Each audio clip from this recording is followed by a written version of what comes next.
نبی کریم صلی اللہ علیہ وسلم کو ایک جگہ پر کچھ لوگوں کو بھیجنا تھا، ایک پیغام پہنچانا تھا، اور اس کے پہنچانے کی آپ کو جلدی تھی۔ تو اللہ کے نبی صلی اللہ علیہ وسلم نے کچھ آدمیوں کو بلایا اور انہیں وہ پیغام دیا۔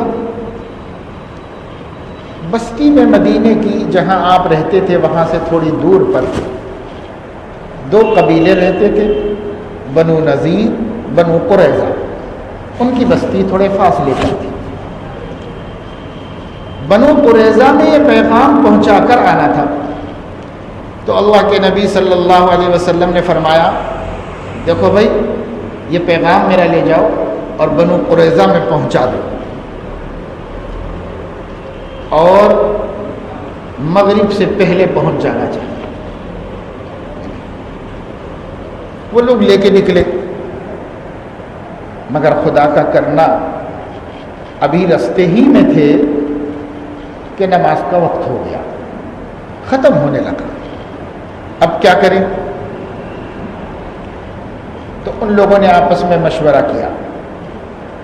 تو بعض لوگوں نے کہا کہ دیکھو قرآن میں اللہ نے فرمایا ان الصلاۃ کانت علی المؤمنین کتابا موقوتا، نماز وقت مقرر میں فرض کی گئی ہے، اور وہ وقت ٹل جاتا ہے تو قضا ہو جاتی ہے، اور قضا کرنا بہت بڑا گناہ ہے، لہذا نماز پڑھنا چاہیے۔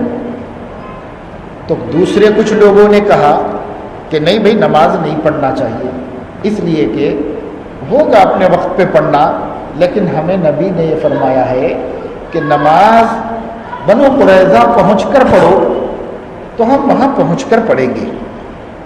تو ان لوگوں نے کہا کہ نماز کا وقت جب تک چلا جائے گا، تو ان لوگوں نے کہا آج ہمارے لیے مغرب کا وقت جب ہی ہوگا جب ہم بنو قریظہ پہنچیں گے، کیونکہ ہم کو نبی نے وہاں پہنچ کر پڑھنے کے لیے کہا ہے۔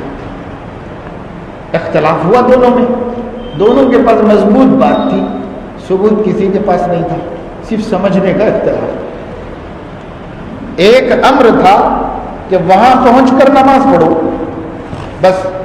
ایک نے کہا کہ نبی کے اس فرمان کا مقصد یہ ہے کہ ہم راستے میں ٹائم ویسٹ نہ کریں، جلد سے جلد وہاں پہنچیں۔ دوسرے نے کہا کہ ہم وہ سب نہیں جانتے، نبی نے بس یہ کہا تھا کہ مغرب جا کے وہاں پڑھو، تو ٹھیک ہے۔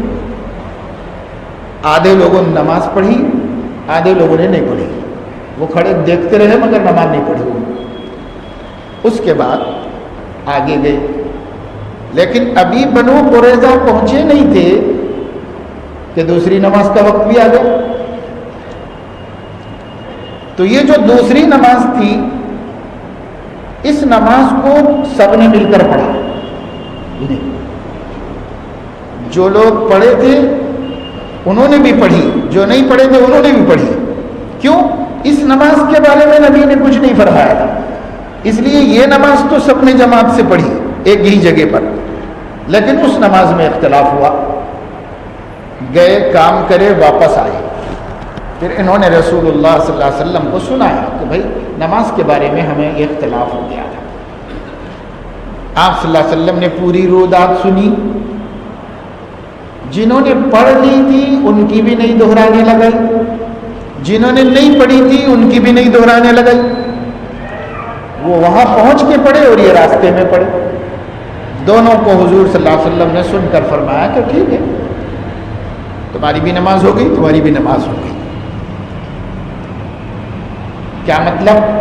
مطلب یہ ہے کہ نبی کی بات کو سمجھنے میں اختلاف ہو جائے اور دونوں مخلص ہوں تو دونوں کا عمل اللہ کے ہاں پورا ہو گیا۔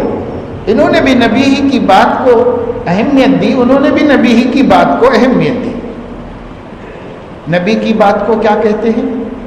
حدیث کہتے ہیں۔ تو حدیث میں اختلاف نہیں تھا، حدیث کے سمجھنے میں اختلاف تھا۔ سمجھنے والے مخلص تھے، اس لیے دونوں کے سمجھنے کو نبی نے صحیح قرار دیا۔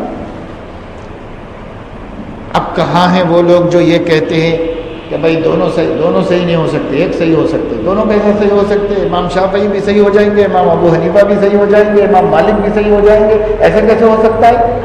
کوئی ایک صحیح ہوگا، باقی کے تینوں غلط ہوں گے. تو جو یہ کہتے ہیں ان کو یہاں آ کے غور کرنا چاہیے کہ یہاں نبی کے سامنے کسی صحابی نے نہیں کہا کہ یا رسول اللہ وہ دونوں کیسا صحیح ہو گئے، کوئی ایک ہی آپ کی بات کو صحیح سمجھا ہوگا اور جو سمجھا نہیں ہوگا صحیح آپ اس کی نماز دہرانے لگائیے تو اس کی نماز ہی نہیں ہوئی. ایسا کسی نے نہیں کہا. کیوں؟ اس واسطے کہ نبی بتانا چاہ رہے تھے کہ جہاں میں نہیں رہوں گا وہاں میری بات کے سمجھنے میں اختلاف ہوگا، اور وہ اختلاف پر میں پابندی لگا دوں تو آج میں ہوں یہ کہنے کے لیے کہ تم میں سے کس نے صحیح کیا کس نے غلط کیا، لیکن کل جب میں نہیں رہوں گا تو پھر کون طے کرے گا کہ کس نے صحیح کیا کس نے غلط کیا؟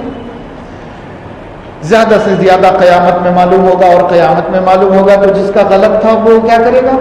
اس کے لیے دوسری زندگی تو نہیں ہے وہ دوسرا. اس لیے نبی نے کہا میں طے نہیں کرتا، میں اس گنجائش کو باقی رکھتا ہوں، اس گنجائش کو باقی رکھتا ہوں تاکہ میری امت پریشانی میں مبتلا نہ ہو، میری امت غلط راستے پر نہ پڑے.